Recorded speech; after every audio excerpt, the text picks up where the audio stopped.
Moi koledzy jadą. Wszystkiego dobrego. Kolega mnie chciał na swoją religię przerzucić. A teraz z Bamachinem jedziemy na miejscówkę i będę tam spał. No i co? I miejscówka do spania elegancka. To, że tutaj jest na mapie droga międzynarodowa, to nie oznacza, że jest droga. Oni tutaj, ja wam muszę powiedzieć tą prawdę przez tyle czasu, co ja tutaj jestem. Chwila, dajcie mi chwilę.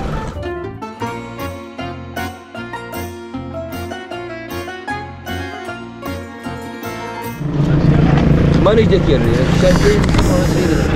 Ana. Salam alaikum.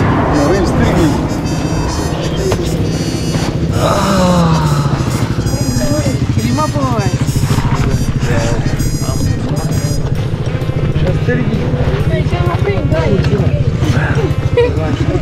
Good. Kurang mana weh. Ceplak eh. Halo Hafez. Jak nalepa. Opa. See you guys. Goodbye. Dzisiejszy odcinek zaczynamy od kontroli pana taliba ze wsi. Panowie talibowie ze wsi są, nie powiedziałbym najtrudniejsi, są skomplikowani. Są skomplikowani z dwóch powodów. Pierwszy powód to fakt braku edukacji, braku umiejętności czytania w języku angielskim i nie jestem pewien, ale jestem w stanie zaryzykować, że ten pan w ogóle nie potrafił czytać. To jedno. A druga bardzo ważna rzecz też jest pochodną tego, że edukacji, bo jeżeli ktoś nie ma edukacji, pojęcia takiej wiedzy ogólnej o świecie, no to myśli, że jesteś wtyką, że jesteś, możliwe, że jesteś Amerykaninem, salam alejkum, że może coś złego chcesz zrobić, kim jest turysta w ogóle. No ciężko jest zrozumieć takie rzeczy. Tak czy inaczej zapraszam na oglądanie nowego odcinka. Proszę zostawić łapeczkę, ślad węglowy, pocztę sandałową. Zapraszam na prawdziwą podróż po Afganistanie. Czarina! Zobaczcie jaka czarina! Salam alejkum! Jaka czarina ty! Pierwszy raz widzę taką czarinę niewychudzoną. A tutaj pan pole koniem obrabia. Zobaczcie jaka połać pola. Ogromne połacie. Ogromne połacie. Ktoś by mógł teraz powiedzieć: kierowniku, gdzie ty będziesz spał? Słońce już nisko. Dzisiaj chmury, to nie widać. To fakt, no trzeba ogarnąć miejscówkę do spania. Salam alejkum. Salam alejkum. You go. Kolega mówi: ty wsiadaj tam. Dziku, ty nie świruj, tylko wsiadaj. O tak oło. Ale gościnność. Hey Shakir. My name is Thomas. Thomas. Cheers ya khaira. Lajestan. Lajestan, Europa. Europa. Lajestan. What's cheers ziyarat? Gdzie ja teraz jadę? To ja sam nawet nie wiem. Hello, do you know English? Ah yes. Really? No, please. Can I go with you? Yes? Ale jaja. Angielski zna. Opa. Salam alaikum. My name is Thomas. My name is Abdullah. Nice to meet you, Akhullah. Salam alaikum. Brother, what is this? For lucky? Ah. For lucky? Yes. This is natural? Natural. No. Not natural. Not natural. It is the fox. Fox. Fox, the animal. Fox, the animal. It's the fox animal. Na szczęście, tak jest. This is Quran, Allah. It is our flag.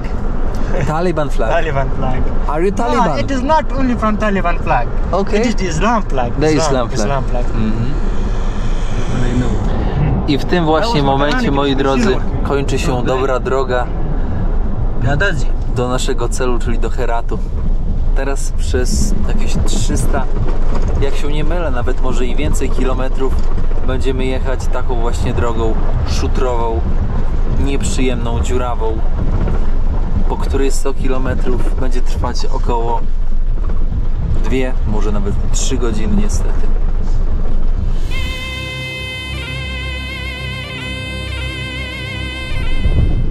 Patrzcie jakie morze, woda na drodze, normalnie można pływać, amfibia dosłownie. This time here. I will do this after, okay?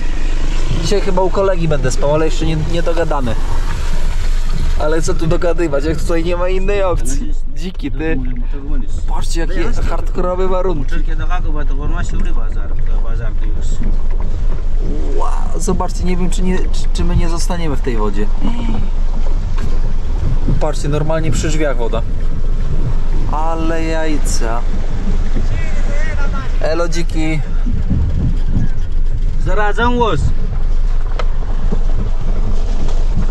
Nie no, to podróżowanie to znudzić się nie może, naprawdę. Każdy dzień jest inny.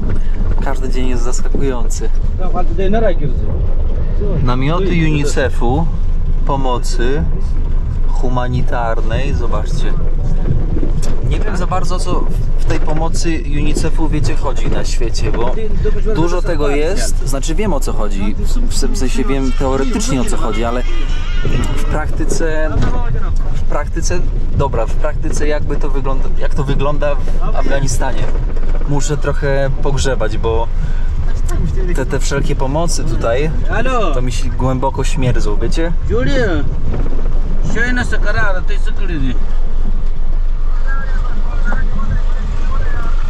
Oh my god, a lot of water, do połowy zanurzone auto. Kurczę. Proszę bardzo, jesteśmy w Avgarmak. Mała wioseczka na naszej trasie. Tutaj kolega zmontował mi możliwość bycia tutaj w ogóle. Bo to też nie jest tak, że można wszędzie być. Niesamowite, zobaczcie jakie budynki z gliny. Jak się zatrzymamy, to wam pokażę więcej.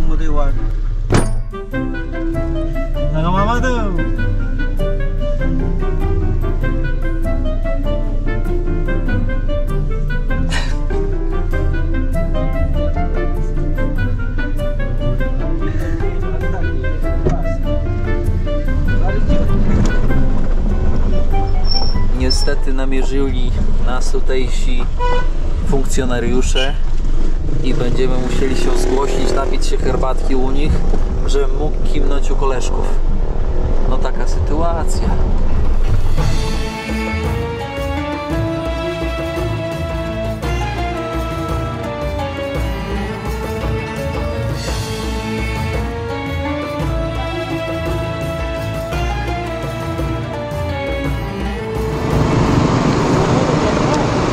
Jaki miód? Elo! Słuchajcie, kolejne zatrzymanie, ale dzięki temu, że jesteśmy zatrzymani, jest czas, żeby nakręcić. Jak to mówią, kiedy los daje ci cytrynę, wyciśnij z niej sok, a kierownik wie jak sok wyciskać. Słuchajcie, tutaj jest, tutaj powiedziałbym jest dziwna sytuacja, bo rzeka jest za tym wałem. Tutaj w ogóle jest bardzo zielono. Tutaj pasterze mieszkają w tych namiotach. No i zobaczcie, to są setki owiec. Moi koledzy jadą. Wszystkiego dobrego. Kolega mnie chciał na swoją religię przerzucić. A teraz z Bamachinem jedziemy na miejscówę i będę tam spał. No i co? I miejscówka do spania elegancka. Słuchajcie, to się szanuje. Kierownik na pace, nocleg zorganizowany. Ponoć jest wesele.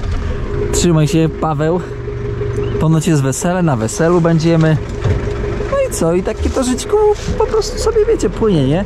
Poprosiłem, żeby być na pace, bo więcej widać. Trzymaj się, Paweł. Więcej widać, więc więcej można pokazać. Tutaj miejsce oczywiście na zabawki różne. No nie jest źle, do przodu jedziemy. Życie jak w Afganistanie. Elegancko. Bardzo serdeczni ludzie, bardzo, podkreślam słowo bardzo. Niesamowicie serdeczni. No jednak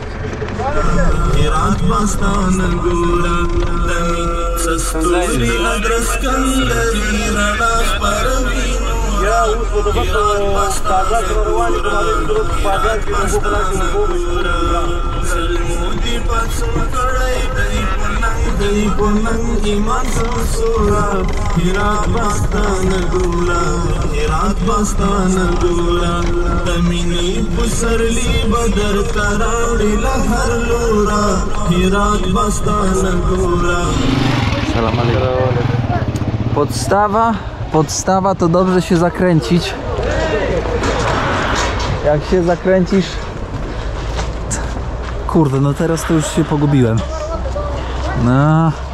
Co oni... Chcą, żebym ja z nimi jechał? A o co chodzi, ty? Toż ja na wesele zaproszony.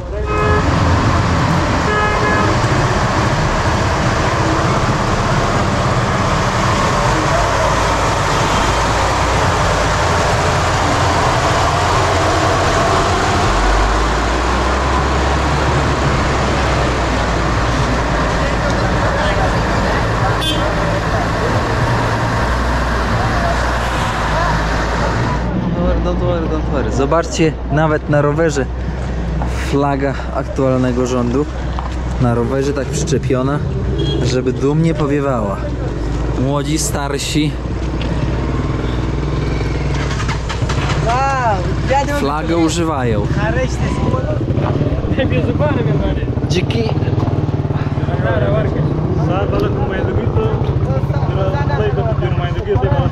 Kolega tu żebym ja wiedział, gdzie ja teraz jadę, to ja byłbym szczęśliwy. Słuchajcie, nie mam zielonego pojęcia. Z dziadkiem jedziemy gdzieś. Gdzie? Nie wiem.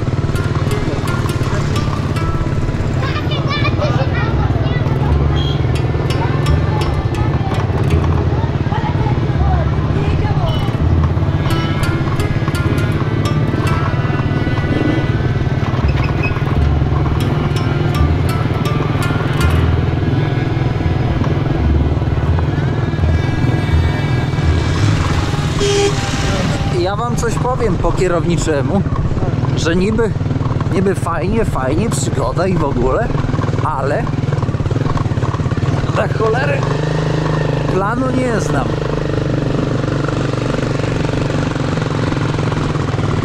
A to już nie fajnie. Koniczyna, wydaje mi się.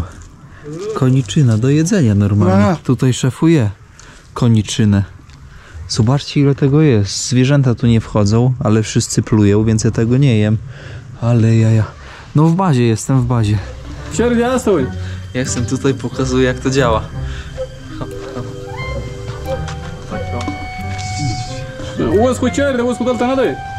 O, kolejny raz muszę pokazać, jak to działa. Tutaj tako, ręce do góry. Tako. Pan tutaj gotuje, ale jaki zapach, ojejku. Ale zapach. Ale już głodny kierownik. W szoku jestem. O, warzywka się puszczą. Ale ładnie to wygląda. Do tego ryż, nie będę przeszkadzać. Chlebek. Ty, ja się czuję... Ja się czuję jak w gościnie u tego, na wsi, u babci, u dziadka trochę. Wiesz, przyjechał na wakacje. Nie przeszkadzam chłopakom, bo się modlą, bo Ramzan teraz jest, czyli czas modlitwy. Więc oni niech się pomodlą na spokojnie.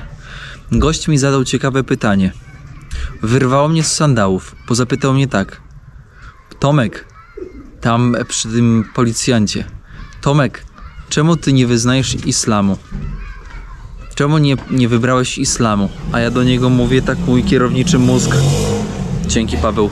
Mówię, kierowniczy mój mózg podpowiada, jak odpowiedzieć. No to mówię mu, wiesz co, bracie? Nie miałem wyboru. On mówi, jak to nie miałeś wyboru? No mówię, urodziłem się w takiej rodzinie, która wyznaje taką religię, więc nie miałem wyboru. I pytam się go, i on tak nie rozumie kompletnie. Więc ja go pytam, mówię, a ty, mówię, kolego, bo imienia zapomniałem, mówię, a ty czemu nie wybrałeś religii, która jest popularna w Europie? On mówi, no bo nie. Ja pytam się, dlaczego? No bo u nas wszyscy wyznają islam. No i wtedy nie wiem, czy zrozumiał, czy nie, że on też nie miał wyboru na to. Nie miał na to wpływu. To jest dość ciekawe, bo wiecie, można powiedzieć, że to nie jest nasza religia, ale to nie o to chodzi. To chodzi o to, że jak się zagłębimy, to my na to nie mieliśmy wpływu, jaką religię wyznajemy. Więc to jest dość ciekawe po prostu takie odkrywcze też dla mnie. Czekamy na jedzenie. Ja odpoczywam na ganku w Afganistanie. Na dzisiaj, moi drodzy, w gościnie pojedliśmy. Pójdziemy spać u naszych braci. No i jutro kontynuujemy podróż. Dobrej nocy i za 2 sekundy się słyszymy. Dzień dobry, ale spałem 13 godzin. 13 godzin. Krytycznie dużo. Krytycznie. Taka baza. Proszę zobaczyć. Z kucharzem dzisiaj spał. Kucharz tu spał i chrapał. Nygus jeden. Przyszedł w gościnę, spał 13 godzin. Abdullah, mój koleżka. 13 godzin spał, aż w końcu oni się mną znudzili totalnie. No bo kto śpi tak długo?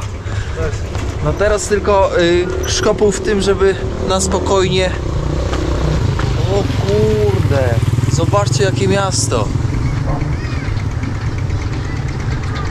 Życie tutaj wstało, jak wczoraj przyjechaliśmy.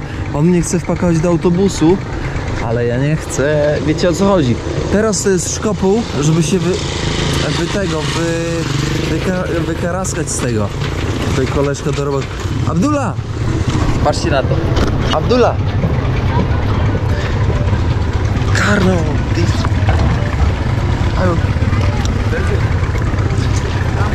Widzieliście? Podstawa to jest język ciała. Język ciała wygra wszystko. I Abdullah nie jest tak natarczywy jak w Pakistanie, czy w Iraku, czy w Afryce. Oni tutaj, ja wam muszę powiedzieć tą prawdę przez tyle czasu, co ja tutaj jestem. Chwila, dajcie mi chwilę. Patrzcie, walka młodych. UFC. Tak myślałem, salam alejkum. Chłopaki z policji, ale już mam takie plecy na posterunku, że to już po prostu aż nawet głupio. Przyznam szczerze, że wcześniej, salam alejkum, wcześniej po prostu jak przyjechałem tutaj, to wszyscy spali, bo oni z kogutami i skórami chodzą spać. Dobrze, czuję się na siłach, żeby teraz już wam opowiedzieć taką pigułkę odnośnie Tadeuszy. Tadeusze to ziomki, którzy teraz sprawują władzę w Afganistanie. No i moich spostrzeżeń takich. No bo już trochę jestem w tym Afganistanie, nie ma co ukrywać. I wyobraźcie sobie, że ja już tyle razy miałem styczność z Tadeuszami. Tyle razy mnie tak serdecznie ugościli, że ja pierdzielę, że ja w Afryce to ja nawet tego nie liznąłem. Znaczy liznąłem, ale no w takiej skali, że porównując do Tadeuszy tutaj w Afganistanie, to ja tego nie liznąłem. Do czego bije? Ktoś powie, że Tadeusze są niegrzeczni. Bardzo niegrzeczni. Ale teraz się zastanówmy. Kto przyjechał do kogo? Kto zaatakował kogo?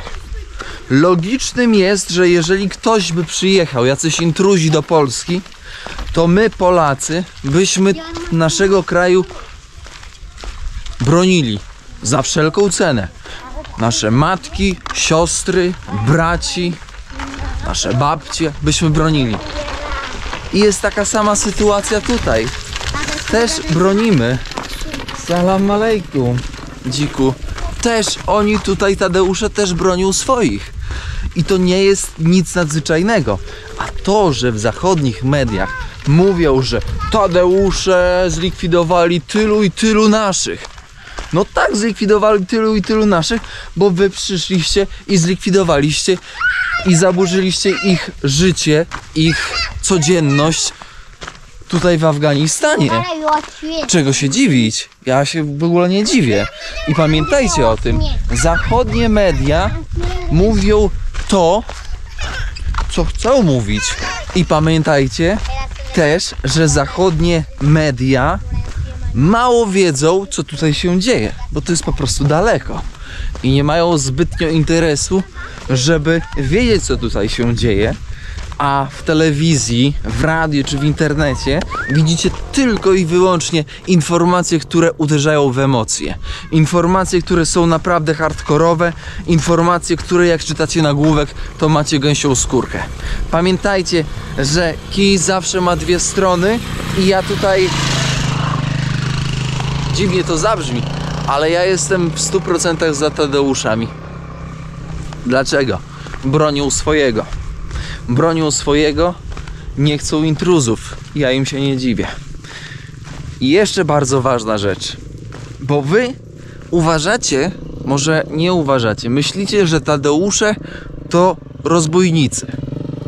Ale wy mylicie i macie prawo, bo ja też myliłem, Tadeuszy z kimś innym.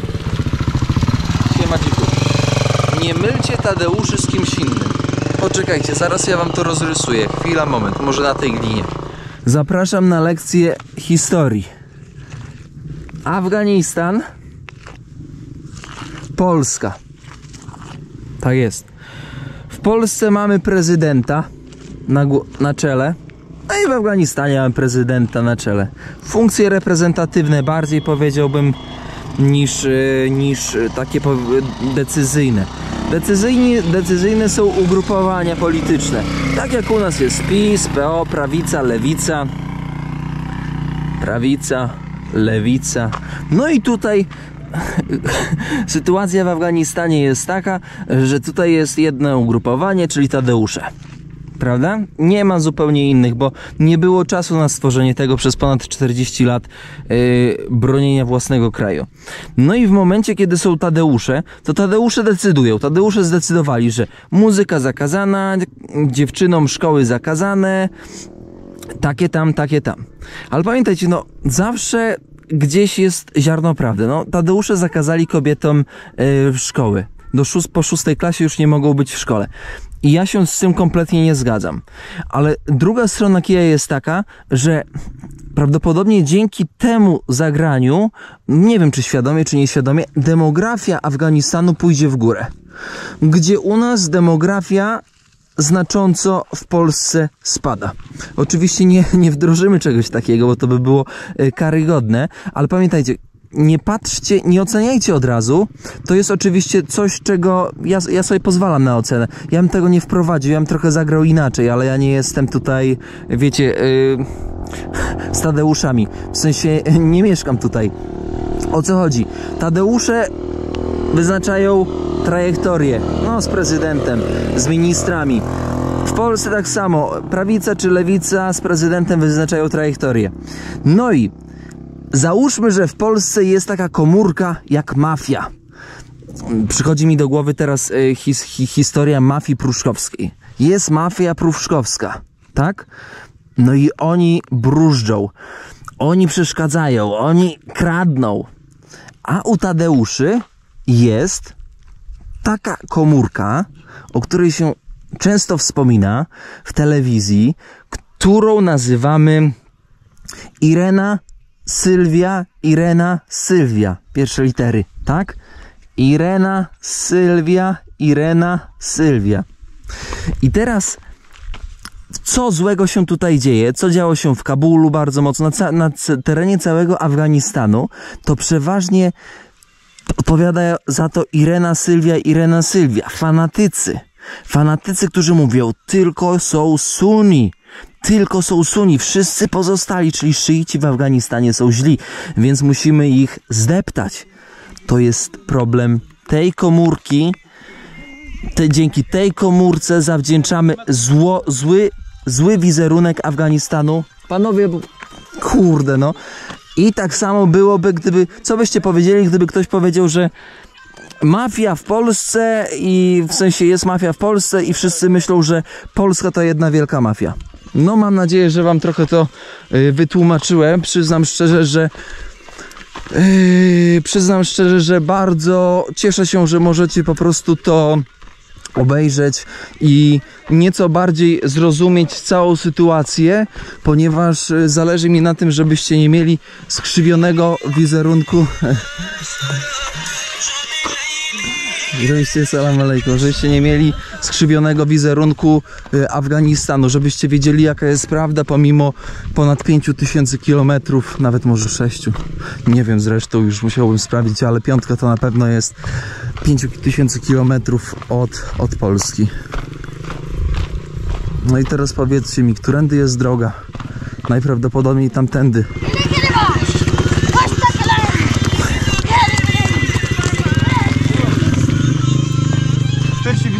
I powiedzcie mi, kto ma teraz lepiej? Kierownik czy osiołek? Elegancko osiołek sobie idzie. Tylko najgorsze jest to, że kierownik drogi nie zna. Bo tutaj nie ma czegoś takiego jak wytyczona jedna droga. Tutaj jest trochę jak w Mongolii. Tutaj jest tak, że idzie droga w jedną stronę, w drugą stronę. Ale ja mam nosa. Ja mam nosa. Ty, jak tak to cholera wody nie ma. A tak to nawalone wody jak nie wiadomo co. Ale piękny poranek. I ja pierdziel, powiem wam, że to chyba jest jedno z piękniejszych doświadczeń w moim podróżowaniu. Naprawdę, bo chodzimy po terenie, który był zamknięty dla turystów takich jak ja przez lata. No mnie jeszcze na świecie nie było, a już tutaj były przypały. Tutaj wszędzie, gdzie widzicie te cmentarzyki, no to niestety to jest pokłosie. To jest pokłosie, moi drodzy. To jest pokłosie walk tutaj. Wiecie co? Bo trzeba taktycznie rozegrać. Jeżeli ja nie trafię w dobrą drogę, to ja żadnego motoru nie złapię i żadnego autobusu. Pytanie, czy to jest ta droga, czy tamta droga? Ja pierdzielę.